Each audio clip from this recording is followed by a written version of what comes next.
크리스찬의 매너 시리즈 6번째 시간에 주시는 하나님 말씀은 구약 성경 중에 창세기 40장 6절 7절의 말씀입니다. 구약 성경 61면이 되겠습니다. 구약 성경 61면 창세기 40장 6절 7절의 말씀 봉독할 때 살아계신 하나님의 음성을 들으실 수 있기를 바랍니다.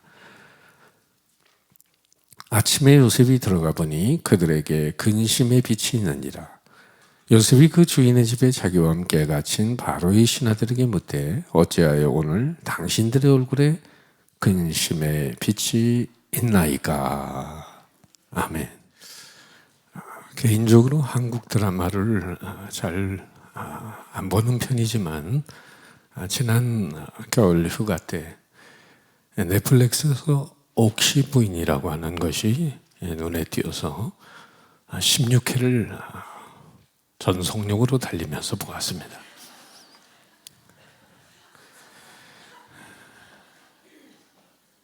옥시 부인전은 단순한 드라마를 넘어 조선시대 양반과 천민의 본 사회의 모순과 불합리함을 아주 날카롭게 비판하고 인간의 본성과 정체성에 대한 질문을 던지게 됩니다. 한국 드라마지만은 지금 설교하는 크리스찬의 매너라고 하는 시리즈의 관점에서 볼 때 주인공의 약한 자에게 아픔에 공감하는 그 모습에 많은 감동과 도전을 받을 수 있었습니다. 옥시 부인전은 조선시대를 배경으로 가혹한 노비의 삶을 살던 주인공 구덕이의 이야기로 시작이 됩니다. 무자비한 양반 김낙수와 그의 딸 김소혜에게 끊임없이 시달리던 주인공 구덕이는 아버지 개주기와 함께 힘겹게 도망을 치게 됩니다. 우연한 계기로 양반 아씨 옥태영을 만나게 됩니다. 옥태영은 화족대의 습격으로 비극적인 죽음을 맞이하고 옥태영의 할머니인 한시 부인은 구덕이의 그 영민함과 똑똑함에 감탄해서 그녀를 손녀딸로 맞이하게 됩니다. 이렇게 구덕이는 노비의 삶을 벗어나서 양반 옥시의 집안 아씨로 변신하여 새로운 삶을 살게 됩니다. 하지만 새로운 신분을 얻은 구덕이는 끊임없이 자기의 가짜 신분을 숨기기에 노력하고 진실과 거짓 사이에서 갈등하며 고뇌합니다. 그럼에도 주인공 구덕이는 양반 아씨 옥태영의 이름으로 외지부, 지금의 변호사에 해당하는 역할을 감당하면서 약한 자들의 아픔을 공감하고 그들의 진실을 변해해 주는 모습은 오늘날 자신의 앞가림만을 위해서 수단과 방법을 가리지 않고 사는 인생들에게 경종을 알려주는 메시지가 있습니다. 그러니까 양반 옥태영이 된 구덕이가 자신이 얻은 부와 명예를 가지고 약자인 천민들의 아픔에 공감하고 대변하는 모습은 오늘 우리 시대의 새로운 여성 영상으로 해석이 되고 있습니다. 시간 나면 한번 보시기를 바랍니다. 재미있습니다. 여러분, 과학과 기술의 발전이 경제사회 환경에 미치는 영향에 대해서 광범위한 연구를 한 미국의 사회학자, 경제학자 제레미 리피큰이 쓴 공감의 시대라는 책이 있습니다.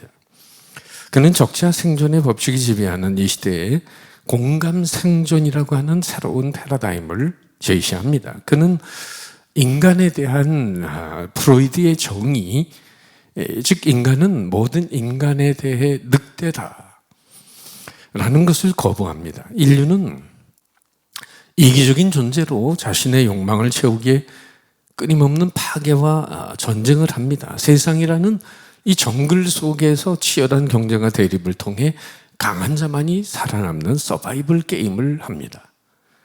이것은 인류사를 전쟁과 테러로 얼룩지게 만들었습니다. 바로 이것이 글로벌 시대의 위기 상황입니다.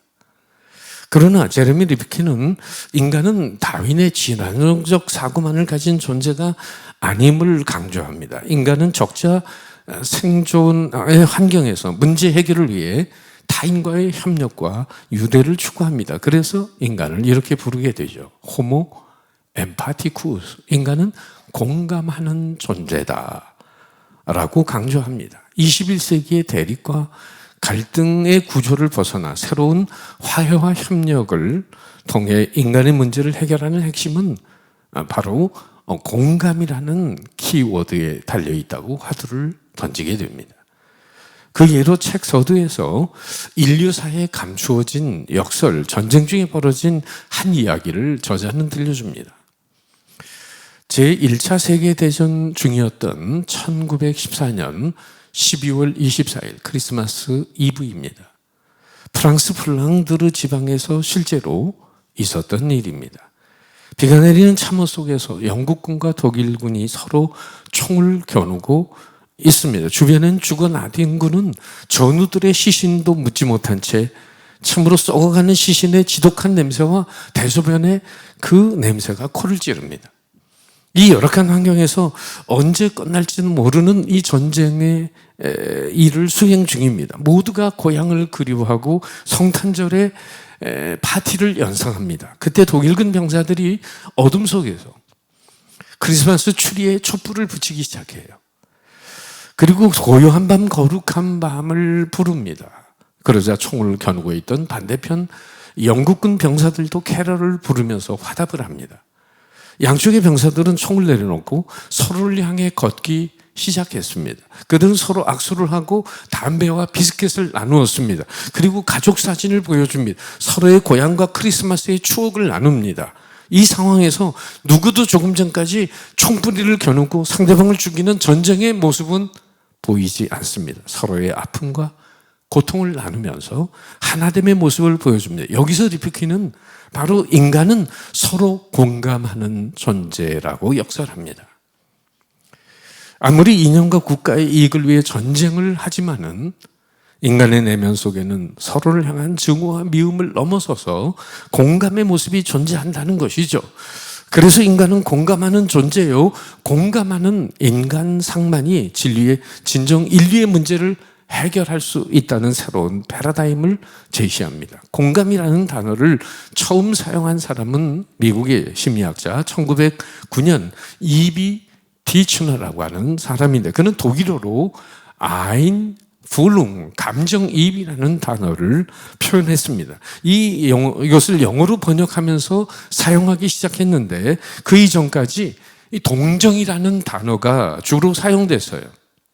근데 동정은 남의 어려운 처지를 자기 일처럼 알아주거나 가엽게 여기는 마음을 의미합니다. 이에 비해서 공감이라고 하는 것은 상대방의 경험, 정서 상태, 생각 등을 상대방의 관점과 입장에서 이해하고 느끼는 감정적 공유 상태를 말하는 것입니다. 동정은 상대방의 아픔과 고통에 대해 나의 입장에서 이해하고 동의를 하는 수동적인 입장입니다. 그러나 공감은 상대방의 아픔과 고통을 상대방의 입장에서 함께 이해하고 느끼는 능동적인 행위가 된다는 것입니다. 그런데 여러분, 살아있는 하나님의 말씀인 성경에는 공감이라는 단어가 나올까요? 안 나올까요? 예. 한 단어도 나오지를 않습니다. 그러나 공감이라는 단어와 의미를 일치하는 단어들이 성경에는 많이 있는데 그것이 바로 공일과 자비와 인자입니다. 이 단어들은 삼위일체 하나님의 속성을 잘 말해주는 것입니다. 먼저 성부 아버지 하나님의 공감은 이스라엘 백성들을 대하시는 태도에서 엿보게 됩니다. 하나님은 430년 동안 애굽에서 신음하는 이스라엘 백성들을 구원하시려고 모세를 부르시고 다음과 같이 아버지 하나님의 마음을 모세에게 전달합니다. 우리가 잘 아는 출애굽기 주제 성구에 해당하는 구절이죠. 자, 한번 같이 읽어보겠습니다. 시작. 여호와께서 이르시되 내가 애굽에 있는 내 백성의 고통을 분명히 보고 그들이 그들의 감독자로 말미암아 부르짖음을 듣고 그 근심을 알고 내가 내려가서 그들을 애굽인의 손에서 건져내고 그들을 그 땅에서 인도하여 아름답고 광대한 땅 젖과 꿀이 흐르는 땅에 데려가려 하노라. 이제 가라. 이스라엘 자손의 부르짖음이 내게 달하고 애굽 사람이 그들을 괴롭히는 학대도 내가 보았으니 이제 내가 너를 바로에게 보내어 너에게 내 백성 이스라엘 자손을 애굽에서 인도하게 내게 하리라. 하나님은 430년 동안 아브라함의 후손으로 택하신 이스라엘 백성들을 포기하시거나 방관하지 않으셨습니다. 애굽에서 고통당하는 그들의 모습을 보고 계셨습니다. 그들의 신음소리를 듣고 계셨습니다. 그리고 모세를 부르시고 절망과 고통의 땅에서 그들을 인도해 내시겠다는 선언을 하시는 겁니다. 지금 우리의 모든 부르짖음과 절규를 다 듣고 계십니다. 우리의 아픔을 함께 보고 느끼고 계십니다. 그리고 우리를 인도하여 자유케 하기를 원하십니다. 이것이 바로 공감하시는 성부 아버지 하나님의 모습입니다. 그렇다면 예수님, 성자 예수님은 어떠실까요? 바로 예수님 역시 공감하는 분이십니다. 이 땅에 육신의 몸을 입고 성육신하신 자체가 인류를 향한 공감이라고 말할 수 있습니다. 예수님은 고통의 땅, 어둠의 땅 갈릴리에서 사역하셨습니다. 언제나 가난한 자, 병든 자, 소외된 자, 그리고 나그네, 과부, 세리, 창기 같은 사회적인 약자들과 아픔을 함께 나누셨습니다. 마태복음 9장에 이런 기절이 있죠. 예수께서 모든 도시와 마을을 두루 다니사 그들의 회당에서 가르치시며 천국 복음을 전파하시며 모든 병과 모든 약한 것을 고치시느니라. 무리를 보시고 불쌍히 여기시니 이는 그들이 목자 없는 양과 같이 고생하며 기진함이라. 자, 여러분, 예수님 목자 없는 양과 같이 방황하는 그들을 바라보시며 불쌍히 여기셨습니다. 여기서 불쌍히 여기셨다는 건 단순히 동정하는 태도가 아닙니다. 죄 가운데 방황하는 영혼들을 바라보면서 긍휼히 여기셨다는 것입니다. 즉 사랑하는 자식의 아픔과 고통처럼 느끼셨다는 말이에요. 예수님의 십자가는 온 인류를 구원하시는 공감의 자리였습니다. 우리 주님은 아픔과 고통과 저주의 짐을 온몸으로 대신 져주셨습니다. 예수님 우리의 절망을 희망으로 바꾸셨습니다. 예수님은 우리의 질병을 치유해 주셨습니다. 예수님은 우리를 죽음의 자리에서 생명의 자리로 옮겨주셨습니다. 우리를 지옥에서 천국으로 옮겨주셨습니다. 이것이 바로 우리의 모든 아픔과 저주를 온몸으로 공감해 주신 바로 예수님의 모습이 아닙니까? 성령 하나님은 어떻습니까? 역시 공감하시는 영입니다. 보혜사 성령님은 우리의 곁에서 우리의 모든 문제를 넘어가도록 도와주시는 분입니다. 성령님은 진리의 영으로 말씀을 깨닫게 하십니다. 생각나게 하십니다. 성령님은 공감의 영으로 우리의 아픔과 고통을 위로하고 중보하고 계십니다. 로마서 8장 26절 다 같이 시작. 이와 같이 성령도 우리의 연약함을 도우시나니 우리는 마땅히 기도할 바를 알지 못하나 오직 성령이 말할 수 없는 탄식으로 우리를 위하여 친히 간구하시느니라. 성령님 지금도 하나님 보좌 우편에서 우리의 연약함을 도우시기 위해 중보하고 계십니다. 우리가 말로 할 수 없는, 위로할 수 없는 상황에서 우리의 마음을 위로해 주십니다. 성령 하나님은 우리의 심령 깊은 곳에서 우리의 삶에 언제 어디서나 동행하십니다. 우리를 인도하시고 돌봐 주시고 붙들어 주십니다. 성령님은 우리의 연약함을 극복하고 이길 수 있도록 도우시는 공감의 영이십니다. 할렐루야. 그렇다면 성부, 성자, 성령, 삼위일체 하나님은 우리의 모든 아픔과 연약함, 그것을 보고 듣고 느끼시고 건져주시는 공감의 아버지이십니다. 하나님이십니다. 우리들이 그러니까 하나님을 잘 섬긴다는 것은 어떤 열매로 나타나겠습니까? 바로 공감의 삶을 사는 것을 통하여 하나님을 잘 믿는 것으로 나타날 수 있습니다. 삼위일체 하나님이 보여주신 이 공감의 모습을 본받아 공감을 실천하는 것이 바른 신앙의 모습입니다. 오늘 본문에 말씀해 보면 자신의 입장과 처지도 어려운 상황인데 다른 사람의 아픔에 공감하는 한 인생을 우리는 목도합니다. 다름 아닌 애굽에 팔려와서 보디발 아내의 유혹을 뿌리치다가 감옥에 와 있는 바로 요셉입니다. 오늘 본문이 들어있는 창세기 40장 1절 3절에 보면 요셉은 성실했던 요셉은 그 감옥을 지키는 자에게 위임을 받아 감옥의 재반 사무를 맡아서 지키게 될 때, 일할 때 두 사람의 새로운 손님이 감옥에 들어오게 됩니다. 애굽왕, 바로 바로를 보좌하고 있는 두 장관직, 술 맡은 관원장과 떡 굽는 관원장이죠. 옛날에는 왕들이 독재자들이 많아서 그런지 왕에게 억울함을 받는 사람들이 많았고, 그러므로 왕을 시해하려는 사람들도 종종 있었다고 합니다. 가장 간단한 방법은 음식에다가 독을 타서 독살하는 것이죠. 그러므로 옛날에 제왕들에게 있어서 안전한 음식이란 매우 중요한 것이었고, 음식을 만들고 술 만드는 사람은 왕의 가장 측근의 신하들이었습니다. 그리고 그 사람들은 엄청난 권세를 누리게 됩니다. 그런데 어느 날 왕의 음식에 독이 발견된 것이죠. 우리말로 말하면 독살 미수 사건이 생긴 거예요.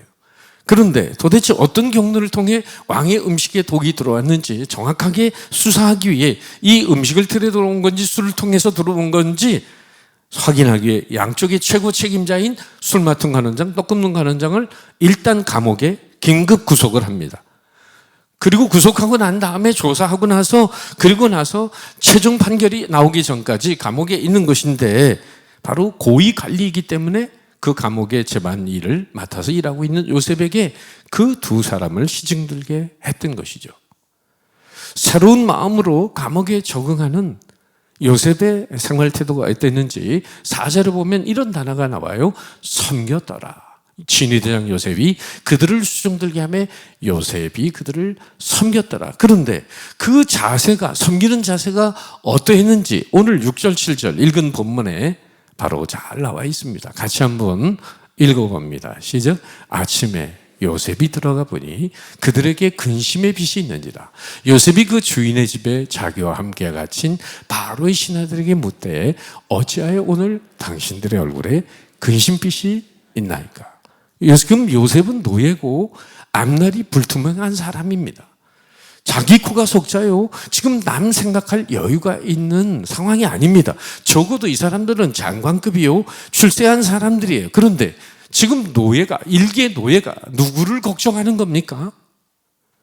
그들에게 근심이 있으면 있고 없으면 없는 거지, 그게 요셉 자신하고 무슨 상관이 있습니까? 그것을 아는 순간, 얼굴빛의 예민한 변화에도 요셉은 주의를 기울였고, 그것을 아는 순간 어떻게 도와드릴 수 있을까 묻는 철저히 타인의 연약함에 공감하는 모습을 오늘 성경은 우리에게 잘 보여주고 있습니다. 요셉은 사람들의 모습 속에 나타난 작은 변화를 세밀하게 관찰할 줄 아는 사람이었어요. 감옥에서조차 자기가 섬기면서 그들의 표정까지 살피고, 그리고 편하게 해주고 싶어하는 공감의 태도를 가졌습니다. 제가 공군 장교 시절에 중2 때 인사참모부 부장 부관을 했고, 옆에는 또 기획관리 참모부장 부관이 있어요. 투스타들인데, 저도 뭐 나름대로 장군을 섬기느라고 비서 역할을 한다고는 했지만은 옆에 공사를 나온 공사 출신의 부관이 있는데, 이 친구는 어느 정도냐면은 장군이 술을 잔뜩 마시고 그 다음날 아침에 출근하면 얼굴빛을 딱 색깔을 보면서 책상에 각종 종류의 약이 들어있는데 약을 조제하기 시작합니다. 얼굴빛을 보고 약을 어디서 무슨 약을 꺼내가지고는 그래가지고 조제를 하는 거예요. 그리고 아침에 쌍화탕하고 같이 쫙 드리는 거예요. 야, 제가 가서 너 출소하겠다. 별 달았습니다. 별 달았어요. 옛날 얘기라서. 여러분, 하나님께서 오늘날도 크게 쓰시는 사람은 주변에 있는 사람들의 기분과 얼굴빛마저도 세심히 살피는 사람이 아닐까요? 자기 주변을 살필 줄 모르는 사람에게 하나님은 큰 일을 맡길 수 없습니다. 다른 사람이 알아챌 수 없는 얼굴에 그 근심과 내면의 어두움을 요셉은 감지했습니다. 진정 작은 것 하나도 간과하지 않았던 공감의 사람이었던 거죠. 여러분, 공감에서의 감이 이 패티라고 하는 단어는 다른 사람이 겪는 고통의 정서적인 상태로 들어가서 그들의 고통을 자신의 고통인 것처럼 느끼는 것입니다. 타인의 고통을 내재화함으로 타인의 고통을 내 가슴으로 끌어안아주는 것은 진정 감동과 정말 도전을 주는 일이죠. 사실 이처럼 관원들의 얼굴빛마저도 살피는 공감적 세심한 배려가 그들의 꿈을 해몽하는 결과를 낳게 되고 훗날 바로왕의 꿈을 해몽함으로 급기야는 바로 요셉은 애굽의 총리가 됩니다. 그리고 민족을 흉년에서 구원하는 구원자가 돼요. 자, 여러분, 뭘 말해주는 겁니까? 요셉은 결코 자기 앞가림이나 하면서 자기의 문제에 빠져 있는 그런 사람이 아니었어요. 그는 최소한의 삶이 아닌 최대한의 삶을 살았습니다. 영어로 말하면 미니멈 크리스찬이 아니라 맥시멈 크리스찬이라는 거예요. 러시아의 톨스토이는 인생에서 가장 중요한 세 가지가 있다고 이렇게 말한 적이 있습니다. 가장 중요한 시간은 지금입니다. 가장 중요한 사람은 지금 내가 만나고 있는 사람입니다. 가장 중요한 일은 내가 지금 만나고 있는 그 사람에게 최선을 다하는 것입니다. 그런데 여러분, 성경에는 이 공감하는 것과는 전혀 거리가 먼 사람들에 대해 우리 주님이 안타까이 여기시면서 말씀하신 적이 있습니다. 누가복음 7장입니다. 제가 읽어봅니다. 또 이르시되 이 세대의 사람들을 무엇으로 비유할까? 무엇과 같은가? 비유하건대 아이들이 장터에 앉아 서로 불러 이르되 우리가 너희를 향해 피리를 불어도 너희가 춤추지 않고 우리가 곡을 하여도 너희가 울지 아니하였다 함과 같도다. 예수님 당시에 하나님의 진리의 말씀에 무감각했던 바로 바리새인들과 서기관들의 모습에 장터에서 벌어지는 모습이 비유해서 말씀하신 거예요. 피리를 불어도 춤추지 않고 슬픈 곡조의 노래를 불러도 울지 않는 완악한 시대의 사람들이라고 말했습니다. 예수님 말씀은 진리를 거부하는 그들의 완악함과 패역함의 모습을 지적했습니다. 피리를 불면 춤을 출 줄 알고 곡을 하면 울 줄 아는 것이 인간의 정서와 감정인데 이 공감의 모습을 전혀 벗어나서 살아가는 안타까운 인생들 말이에요. 당시 엘리트요 가장 신앙생활을 잘한다고 믿었던 바리새인과 서기관들은 공감과는 거리가 먼 완악하고 패역한 모습으로 살아가고 있었습니다. 자신의 의로움을 드러내기 위해서 타인의 죄를 지적하고 정죄합니다. 자신의 의를 드러내려고 금식과 기도와 구제를 자랑합니다. 그들의 종교적 행위는 있을지언정 예수님이 가르치고 보여주시는 자비와 공율과 사랑은 그 심령 안에 없었습니다. 시대의 아픔과 고통을 함께 나누고 느끼지 못합니다. 한마디로 공감할 줄 모르는 세대임을 지적하신 것이죠. 이 시대의 아픔과 고통이 있다면 어쩌면 공감의 부재가 아닐까요? 경제적 문제나 교육의 문제나 종교의 문제가 아니라 우리 안에 진정 공감의 태도가 있느냐 말이에요. 우리의 정치가 안 풀리고 꼬이고 있는 이유가 도대체 뭘까요? 서로의 향한 칭찬과 격려가 없어요. 죽기 아니면 살기로 대결합니다. 그 피해는 고스란히 백성들에게 돌아옵니다. 공감의 정치가 이루어질 때 이 나라에 희망이 있는 줄 믿습니다. 서두에서 제레미 리프킨이 소개한 것처럼 아무리 처절한 전쟁의 상황 속에서도 인간의 내면 속에는 서로를 향한 존경과 사랑의 감정이 있다고 얘기했습니다.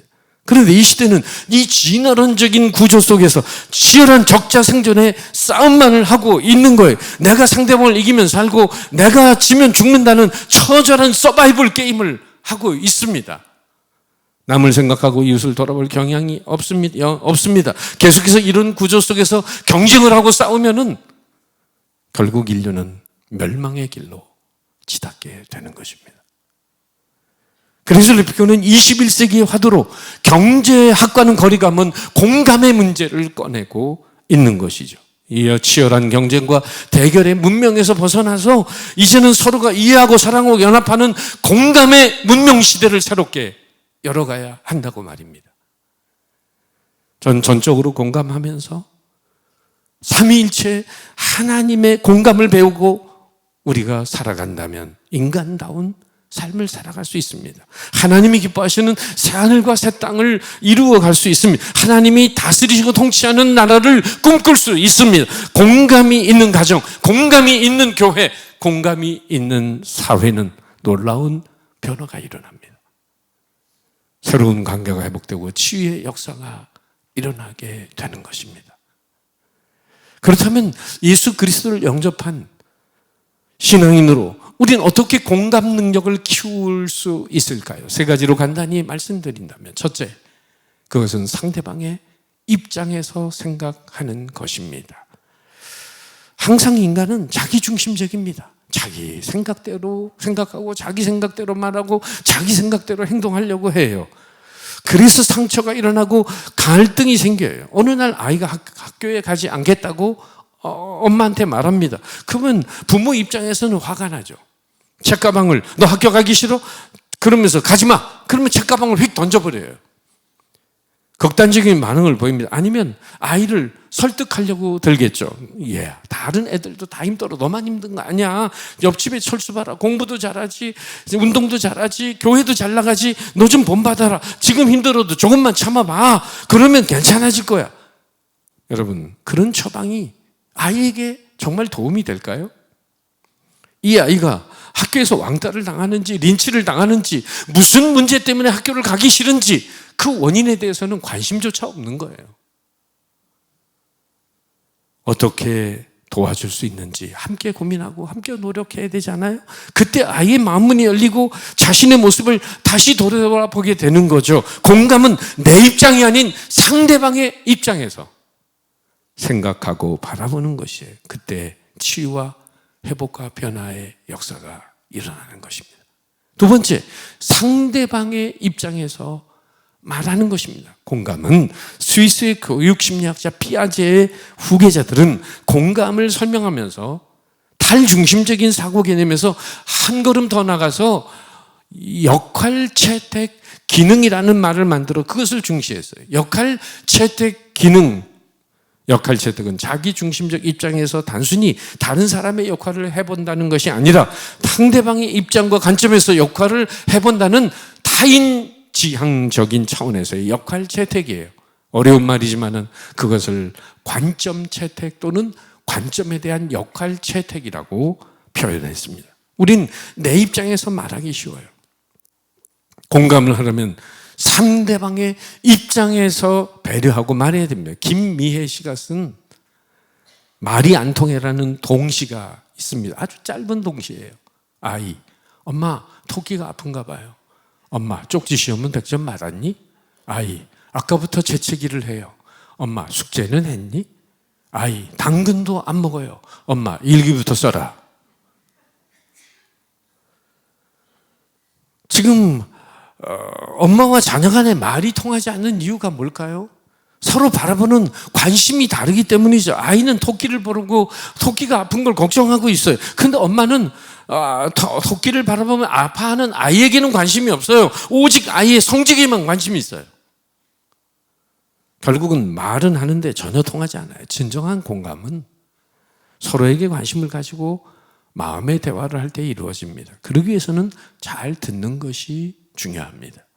상대방이 지금 무슨 마음으로 무슨 의미로 이야기하는지 잘 들어야 돼. 그걸 심리학에서는 공감적 경청이라고 합니다. 상대방이 말을 할 때 듣는 척하고 엉뚱한 말을 하면 기분이 나쁘죠.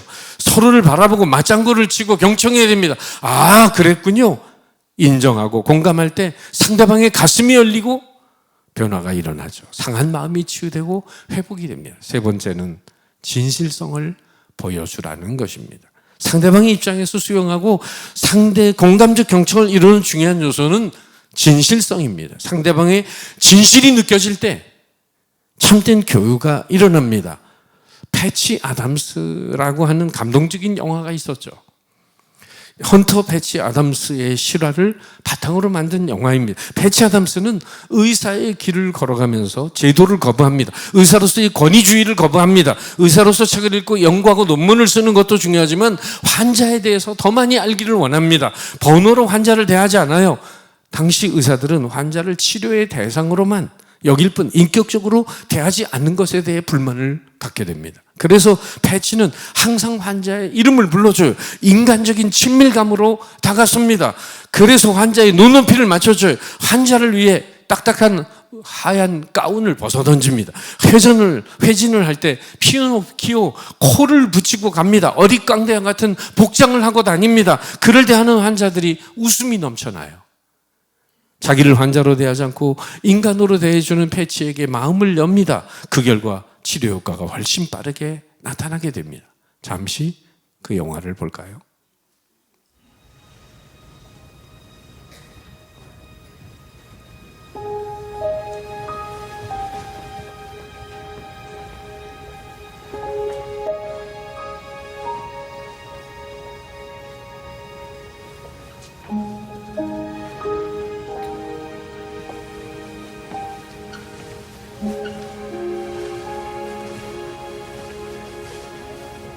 Hi, Hi, what's your name? Cameron.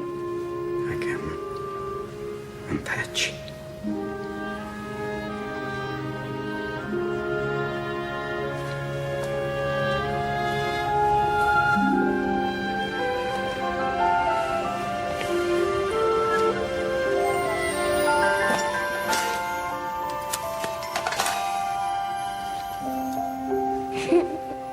I have a cold. Just a bit of a cold. Is my nose red? Oh, it is. It's red.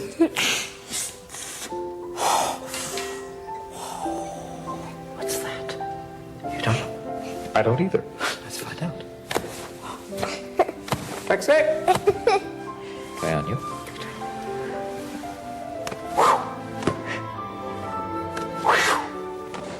It's working very well.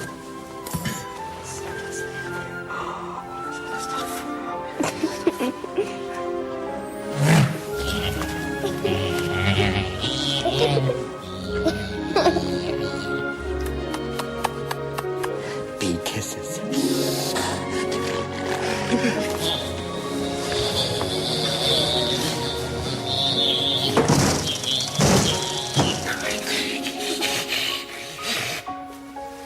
Hi. Mind if I sit up?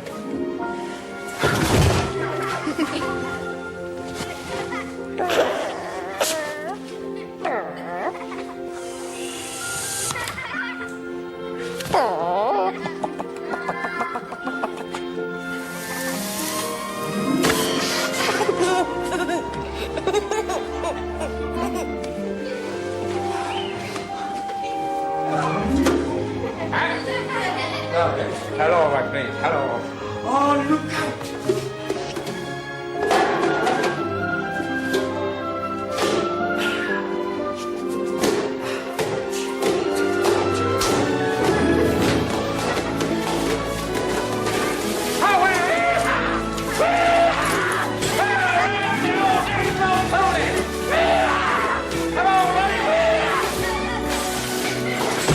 What is going on here?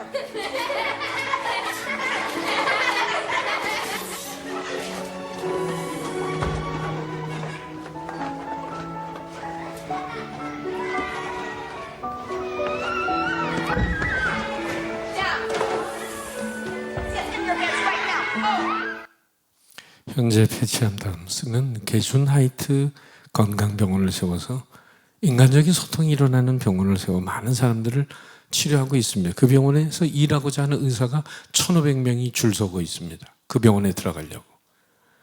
똑같은 일을 해도 진실함으로 다가가면 소통이 이루어지고 공감이 이루어진다는 것을 잘 보여줍니다. 프랑스의 작가 생텍쥐비르가 쓴 어른들을 위한 동화 어린 왕자에 눈여겨볼 교훈적인 대목들이 여러 가지가 있는데 이 책에서도 이런 얘기를 하고 있습니다. 세상에서 가장 어려운 일이 뭔지 아니? 글쎄요, 돈 버는 일, 밥 먹는 일일까요? 그때 이렇게 말하죠. 세상에서 가장 어려운 일이 사람이 사람의 마음을 얻는 일이란다. 그래서 사도 바울은 오늘을 살아가는 사람들에게 상대의 마음을 얻는 공감적 소통의 삶을 살라고 이렇게 로마서에서 권면한 바가 있습니다. 즐거워하는 자들로 함께 즐거워하고 우는 자들과 함께 울라. 우리 같이 한번 읽어볼까요? 시작. 즐거워하는 자들과 함께 즐거워하고 우는 자들과 함께 울라. 신앙 안에서 좋아지는 공감 능력으로 사람과의 관계가 개선되며 동시에 자신의 삶과 복음을 이웃에게 소개할 수 있기를 바랍니다. 여러분 모두 이런 말을 여러분 들을 수 있으면 좋겠습니다. 당신 같은 분이 다니는 교회라면 나도 한 번쯤 가보고 싶어요. 모두 저를 한번 따라할까요? 아름다운 신앙은 공감하는 것입니다. 다시 한번 아름다운 신앙은 공감하는 것입니다.